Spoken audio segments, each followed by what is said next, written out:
Hello everyone, welcome to voice of Ghalib. আমি আপনাদের সাথে আছি গালিব আবরার। আজ ছোট্ট একটা ঘটনা শেয়ার করবো আপনাদের সাথে। গতকাল রাতের ঘটনা। জরুরি একটা কাজ থাকার কারণে বাড়ির ফিরতে অনেক লেট হয়ে যায়। তখন প্রায় রাত 2টা বাজে। রাস্তা তখন পুরোপুরি ফাঁকা। আমি সিগারেট ধরিয়ে মনের সুখে গান গাইতে গাইতে হাঁটছিলাম। আমাদের বাড়ি থেকে একটু দূরেই আমাদের পারিবারিক কবরস্থান।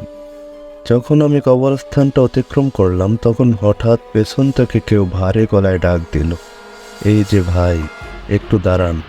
আমি পেছনে তাকিয়ে দেখলাম একজন মধ্যবয়সী লোক দাঁড়িয়ে আছে। আমাকে দেখেই সে বলল, আমি একা যেতে ভয় পাচ্ছিলাম, আপনাকে দেখে সাহস পেলাম, একসাথে যাওয়া যাবে যা। আমি অত গভীরে চিন্তা না করে বিষয়টা স্বাভাবিকভাবেই নিলাম। আমি বললাম, আমি তো বেশি দূর যাব না, ওইখানেই আমার বাড়ি, আপনি কোথায় যাবেন? লোকটা একটা অদ্ভুত হাসি দিয়ে বলল, চলেন হাঁটতে হাঁটতে কথা বলি তাহলে। আমিও হাঁটতে শুরু করলাম তার সাথে। সিগারেটে টান দিতে লোকটা বলে উঠল, ভাই সিগারেটটা একটু দেন তো, একটা টান দেই। আমি বললাম, এটা তো প্রায় শেষ। এই পকেট থেকে একটা নতুন সিগারেট বের করে এগিয়ে দিলাম তার দিকে, বললাম এটা নেন।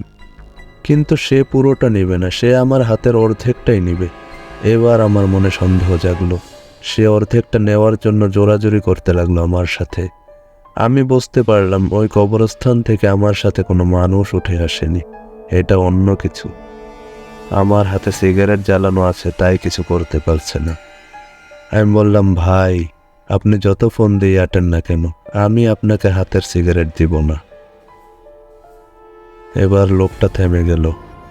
আমি আর পেছনে তাকালাম না। বাড়িতে ঢুকবো এমন সময় সে পেছন থেকে ডাক দিয়ে বলল, আজ বেঁচে গেলি, কোনো একদিন তোকে আমি শেষ করবই, মনে রাখিস।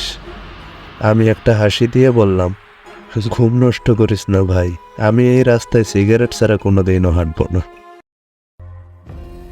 তো এই ছিল ঘটনা।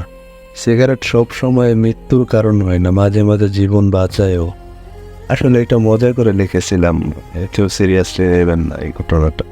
সবাই আমার চ্যানেলটাকে সাবস্ক্রাইব করবেন।